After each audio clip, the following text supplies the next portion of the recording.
You hear the word good, long before you ever understand the price of it. It arrives first as a compliment, as a pat on the head, as a smile traded between adults over your bowed, obedient shoulders. A good girl sits properly, speaks softly, does not answer back. Later, a good woman keeps her house tidy, her secrets buried, her temper swallowed. In Victorian and Edwardian Britain, the word good became a cage wrapped in flowers, polite, fragrant, and almost impossible to see from the inside. The story you are about to hear is not simply about the women who were beaten, locked away, or branded as fallen. It is about the women who did everything right and still disappeared, and the system that quietly ground down the rest. Imagine a grey London morning, the kind that makes the city look as though it has been drawn in charcoal and smudged by a careless hand. A woman steps out of a narrow terraced house, carrying a small basket. Her apron is clean, though worn, her boots mended more than once. Her name will not be written anywhere that survives. She is, to everyone who matters, a good woman. She minds her husband's meals, her children's clothes, the rent for a landlord who never learns her name. When she walks to the shop, she keeps her eyes lowered because in this world even the direction of your gaze can become evidence against your character. She passes another woman sweeping a doorstep, another hanging washing, another hurrying a child along with that tired, practiced briskness that mothers perfect when there is no time and never enough money. From a distance, they look almost alike, like beads on the same frayed string. This is what the system called respectable womanhood. Domestic, invisible, endlessly available. No one writes laws celebrating these women. They do not need to. The law works more efficiently by threatening what happens if you slip. All around them, quiet mechanisms of control tick away like unseen clocks. There are the workhouses waiting for widows who cannot pay the rent. There are the so-called rescue homes for girls accused of immorality. There are asylums ready to receive wives who ask the wrong questions too loudly or cry too long at the wrong time. There are church committees, charitable boards, and medical men ready with forms and diagnoses to explain why a particular woman no longer belongs in her own life. The system does not need to arrest every woman. It simply needs enough examples to make the others behave. That is the first secret Britain hid, that the most effective way to control women was not through public spectacle, but through quiet disappearances. You do not see the good woman who does not complain after yet another childbed nearly kills her. You do not see the good woman who gives up the wages she might have earned so her husband is not shamed. You do not see the good woman who swallows her anger when her brother's schooling is paid for, while she is told that books are wasted on daughters. Their obedience is taken as proof that the system is natural, that women accept their place. But acceptance is not the same as consent. Sometimes it is just the only way to survive. When a woman breaks, the system does not ask why the burden was too heavy. It asks what is wrong with her. A respectable mother who begins to show signs of exhaustion, of sadness, of sudden rage, is not read as a person pushed past the limit. She is read as nervous, unstable, hysterical, and hysterical women, conveniently, can be removed for their own good. Behind the lace curtains and tidy doorsteps, there is always the same unspoken threat. Behave, or we will treat you the way we treat the women who do not. That threat shapes your every movement, long before anyone speaks it aloud. You learn it from stories whispered in kitchens, from warnings wrapped in gossip. Did you hear about Mrs. So-and-so? They say she went funny and now she's been sent away. Sent where? No one is quite sure, and no one asks too many questions. In Britain at the height of its empire, there were many ways to make troublesome women vanish. Some were labelled mad, some were labelled immoral, some were simply labelled inconvenient, and once a label was pinned to you, it was astonishingly easy for everyone else to stop seeing a woman and start seeing a problem to be solved. So you, standing in that grey London street with your basket on your arm, learn to live inside the narrow corridor that goodness allows. You measure your sentences, trim your hopes, file down the sharp edges of your opinions until they are smooth enough to pass as harmless. You learn that wanting too much, asking too much, even speaking too much can be dangerous. You watch other women navigate the same tightrope, some with practiced grace, others with the frozen stiffness of someone who knows that a single wrong step means falling with no net. Sometimes you catch yourself wondering what would happen if you let the mask slip, if you shouted in the street, refused your husband, burned the dinner, left the washing undone in a deliberate act of rebellion. The thought is thrilling for half a second and terrifying for the rest of the day, because you also know the stories that never make the newspapers, the ones traded under the breath, of girls sent away to homes for the wayward, of wives whose husbands signed the forms that put them in asylums, of daughters disowned for the sin of answering back. The system Britain built around you is like a house with locked rooms that everyone pretends not to notice. In one room there are the good women who disappear into marriage and motherhood until only their first names survive on baptism records and burial stones. In another room there are the women branded as failures, paraded as warnings. What no one admits is that the door between those rooms is thinner than it looks.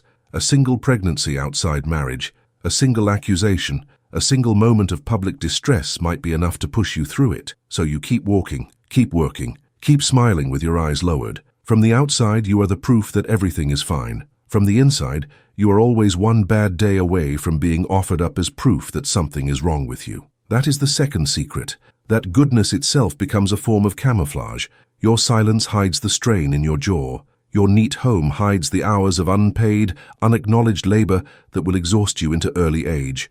Your controlled temper hides the daily humiliations you cannot afford to protest. Britain celebrates its order, its stability, its moral backbone, but it does so on the bent backs of women taught to break quietly, out of sight. Before this story is over, you will walk with some of those women into the institutions that claim to save them, and you will see how a society that praised good women built an entire machinery designed to break the rest.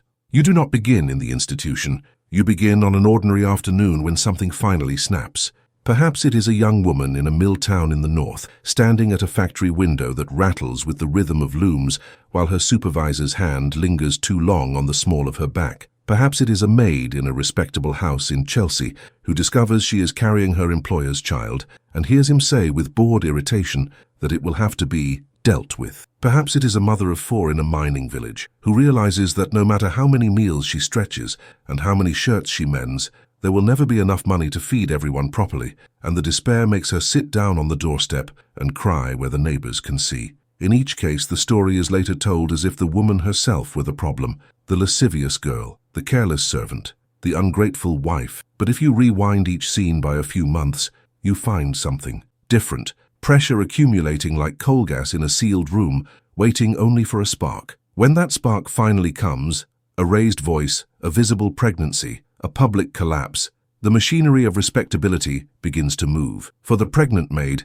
there may be a hurried conversation in a drawing room that she is not invited to attend.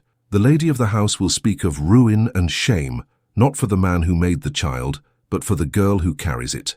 A solution will be proposed, a home for mothers perhaps, or a distant aunt who runs a mission. In reality, it will be a building on the edge of a town you have never visited, where the windows are high and the gates are kept locked. For the wife who cannot stop crying, there will be visits from a doctor who does not ask about her husband's temper or the hunger in the house, but who notes instead her agitation and melancholia. He may recommend a rest somewhere quiet, away from the responsibilities that are supposedly overwhelming her fragile nerves. When she arrives at the rest home, it will not feel like a place of convalescence. It will feel like a place where doors lock on the outside. For the factory girl, there may be a policeman called when she pushes away a supervisor's hand too forcefully, or when she shouts a word that cannot be shouted in front of paying customers. She will be described in the charge book as disorderly, unruly, perhaps drunk, even if she has had nothing stronger than weak tea. The magistrate will not know her face, but he will recognize the type and send her where such girls are always sent. Homes, asylums, laundries, refugees, the names sound almost interchangeable, and that is part of the design. You are not supposed to picture what happens inside them. You are supposed to imagine whitewashed corridors, calm matronly figures, a kind of stern Protestant mercy. The reality is closer to a factory where the raw material is female shame. In a mother and baby home, you will be given a new name or a number. Your old clothes will be taken and replaced with something plain and uniform. You will be told that you are here to repent, to reflect, to prepare to surrender your child to people more deserving. Labor will be presented as moral therapy, scrubbing floors, laundering linens until your fingers crack, sewing until the lines on the fabric blur with the lines of your own future. In an asylum, you will find women whose supposed madness consists of grief that lasted too long, anger that came out too loudly, or love that disobeyed class and convention. Some will have been there so long that the outside world has become a rumor, something they once believed in and now doubt. There will be cells, though they are called rooms, and restraints, though they are called treatments.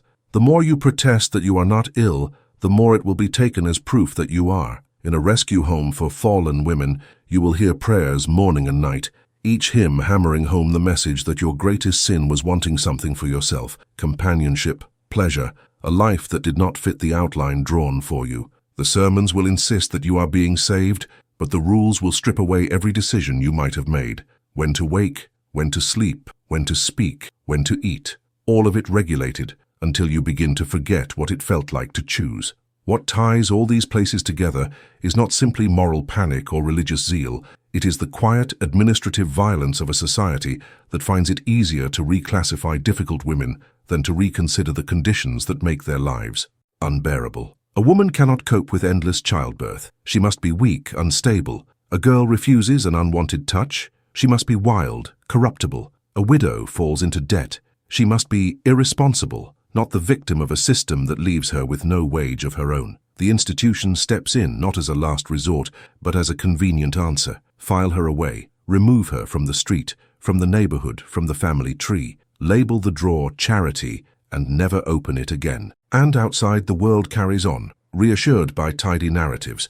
Newspapers speak of undesirable elements being cleared from the city, of institutions doing noble work among the unfortunate. Respectable ladies raise funds at tea parties, never asking what it means that the same girls who polish their silver one year may vanish to these homes the next. Men in Parliament debate the cost of maintaining asylums, but not the cost of building a society that drives women there. Even in your own street, people tell themselves that if a neighbor's daughter has gone away, there must have been a reason. She can no longer be spoken of as simply unlucky or mistreated. She must be recast as wayward, unruly, somehow deserving. It is easier, always, to believe that misfortune is earned. That way the good women can sleep at night, convincing themselves that their obedience will keep them safe. They do not realize that the wall between them and the women behind barred windows is built from paper, birth certificates, marriage licenses, medical notes, court reports. A few strokes of a pen can turn one into the other. The tragedy is that many of them have already brushed against that wall without knowing it. They have visited a cousin in a sanatorium and come away uneasy, unable to name what felt wrong. They have heard half a generation back of a great-grandmother who became peculiar and was never mentioned again. They have walked past high-walled buildings with small, barred windows and thought they heard singing or weeping or both. But they hurry on, tightening their shawls against the wind, repeating the same quiet prayer, that if they remain good, if they keep their heads down and their voices low, the machinery will never come for them. They do not yet understand that the system does not reward goodness, it merely delays its judgment. If the institutions are where the most visible damage is done, the quieter harm happens in kitchens and parlors, in bedrooms where no one is supposed to be looking. This is where the good women that Britain hid spent most of their days, not in chains, not in cells, but in a kind of gentle captivity that left no obvious bruises. Their lives rarely appear in history books because they fitted the story too well. They married, they bore children, they kept house. They did not riot or write pamphlets or stand trial. They simply worked until they were tired and then worked some more. Yet if you listen closely enough, even their silence is full of strain. Consider the woman whose husband drinks away his wages every Friday, but still calls himself the head of the household. When he staggers home late, loud and sour with beer, she must judge in an instant what version of herself might keep the peace. Too soft, and he may take advantage of her kindness. Too firm, and he may take offense. The neighbors will only hear raised voices and perhaps a crash. They will not see the arithmetic she does in her head, calculating the price of each possible reply. If the situation becomes unbearable and she dares to leave, the law is not on her side. For much of the 19th century, a married woman's legal existence is effectively folded into her husband's. Her wages, if she earns any, are his by right. Her children belong to him in the eyes of the courts. Should she flee with them, she may be hunted down like a kidnapper of her own offspring. This legal reality is the invisible fence that keeps many good wives from even considering escape. They stay, not because they cannot imagine another life, but because they understand too clearly that the system is prepared to punish them for wanting one. Or take the daughter who is clever with numbers, quick with languages, curious about the world beyond her street. Her brother is encouraged to dream of professions, of travel, of influence. She is encouraged to dream of a suitable match. When she lingers too long over the newspaper, when she asks why she cannot go to the local grammar school, she is reminded gently that a woman does not need such things. Her future security, she is told, depends on her reputation, her modesty, her ability to make herself agreeable. So she learns to turn her sharp questions inward, where they become self-doubt. The energy that might have built a business, written a book, or led a campaign is redirected into perfecting pastry or embroidery. There is nothing wrong with pastry or embroidery. The violence lies in the shrinking of possibility. Britain's empire boasts of progress and modernity, yet inside countless British homes, the past is carefully preserved. Men debate politics in clubs and pubs, while women are told that such matters are too coarse for their ears. Men travel to colonies in Africa and Asia and write letters home about civilization and governance. Their wives are expected to manage the house in their absence, without ever being invited to manage anything beyond it. Even when reforms begin to creep in, the Married Women's Property Acts, new opportunities for girls' education, the message in many households is the same. Cleverness is permissible only if it does not disturb the order of things. A good woman may be intelligent, even witty, as long as she uses those gifts to comfort, not to challenge. The cost of this constant self-containment is not always dramatic. It appears as headaches that never quite go away, as vague illnesses dismissed by doctors as nerves, as a kind of grey fatigue that settles on a life that was never allowed to expand. Sometimes it slips into the margins of diaries. I feel low today, no reason. I must be ungrateful. There it is again, the word that keeps them in their place, not only good, but grateful. Grateful for a marriage that leaves them lonely. Grateful for a roof over their head, even if the air beneath it is thick with unspoken resentment. Grateful for children who will soon be old enough to leave them behind. Grateful, above all, that they are not like the women in the asylums and the homes, the ones spoken of in lowered voices. That comparison is the system's most effective trick. As long as there is always someone worse off, the merely exhausted can be told to be thankful. At least you are respectable, mothers tell their daughters. At least your husband provides. At least you have not disgraced yourself. The bar is set so low that survival itself is presented as a privilege. And yet, even in this stifling atmosphere, small acts of resistance flicker. A woman secretly puts aside a few coins from the housekeeping money, building a tiny private fund that no one else knows about. Another forms a reading circle with neighbors, sharing books that open windows in their minds, if not in their walls.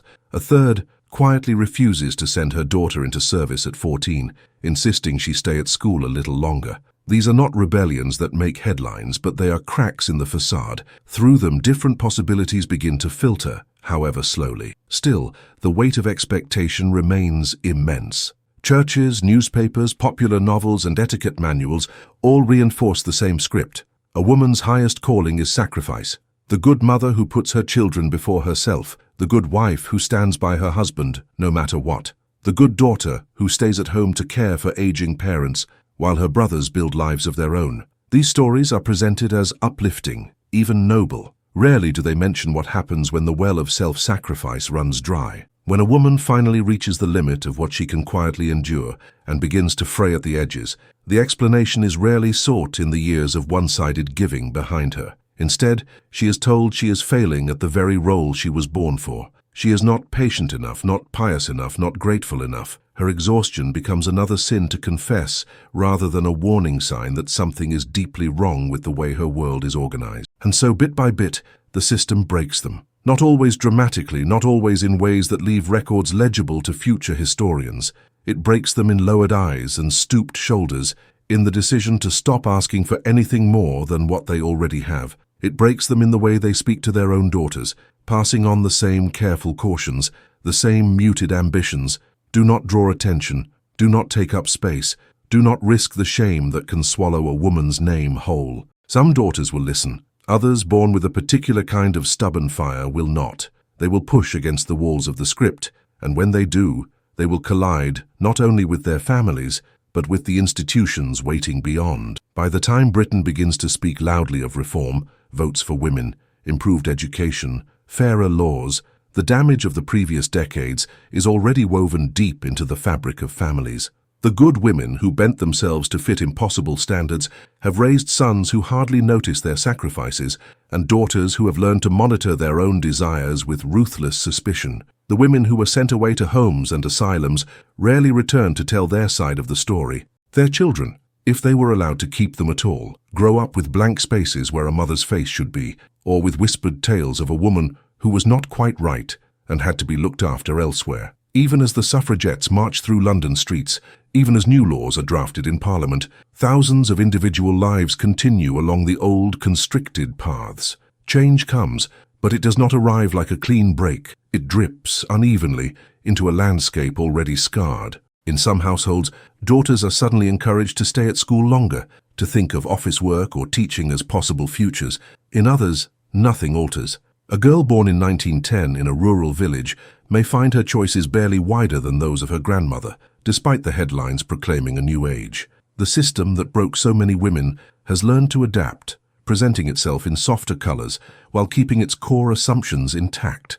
Respectability still polices female behavior. Gossip still does the work of surveillance. Institutions still stand ready to absorb those who step too far out of line, even if their names and official purposes have changed. The mother and baby homes of the mid-20th century echo their Victorian predecessors, places where unmarried pregnancy is treated as a moral failing to be hidden rather than as a predictable consequence of unequal power and inadequate education. Psychiatric hospitals evolve, but the tendency to label women neurotic or hysterical when they resist their assigned roles lingers stubbornly. What then does it mean to say that Britain hid its good women? It means that it built a story about itself in which their obedience was taken for granted, their labor naturalized, their suffering individualized. If a woman coped, it was because she was virtuous. If she did not, it was because she was weak. The question of whether the demands placed upon her were reasonable was rarely asked. To hide someone is not always to lock them away. Sometimes it is to look straight through them. You can see this erasure in the archives. Open a census return from 1881, and you will find women listed as wife, mother, daughter, their occupations recorded as none, even when they are clearly keeping small households alive on piecework and taking in lodgers. Read a newspaper report of a trial, and you will find a woman described as respectable or not with a single adjective, as if her entire existence can be summed up in one word. Search for the records of women in institutions, and you will find case notes written by doctors and matrons, but rarely anything in the woman's own hand. The system speaks about them, for them, over them. It does not invite them to speak for themselves.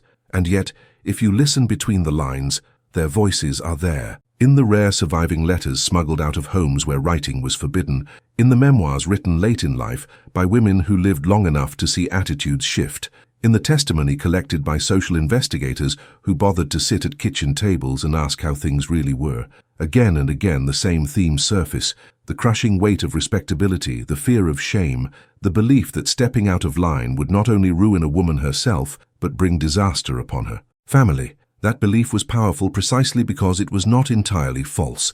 The risk of social and economic punishment for non-conformity was real. The system could not have held for so long if it relied solely on deception.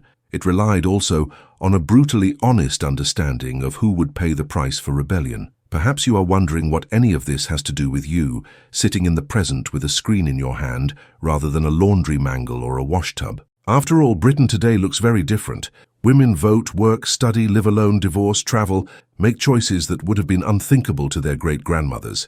The institutions have changed names, or closed, or been publicly condemned, yet echoes remain in quieter expectations that still shape lives. When a woman burns herself out trying to be perfect at work and at home, believing that any failure will be read not as circumstantial but as personal, she is carrying a piece of that old script. When a girl learns to shrink her ambitions because she is told she is too much or too intense, she is feeling the tug of a thread that stretches back to parlors where daughters were chided for reading too greedily. When families still conceal certain stories, a relative who was sent away, a child who was adopted out, a grandmother who had a breakdown that no one discusses, that silence is the shadow of the same system that once hid women behind locked doors and euphemisms.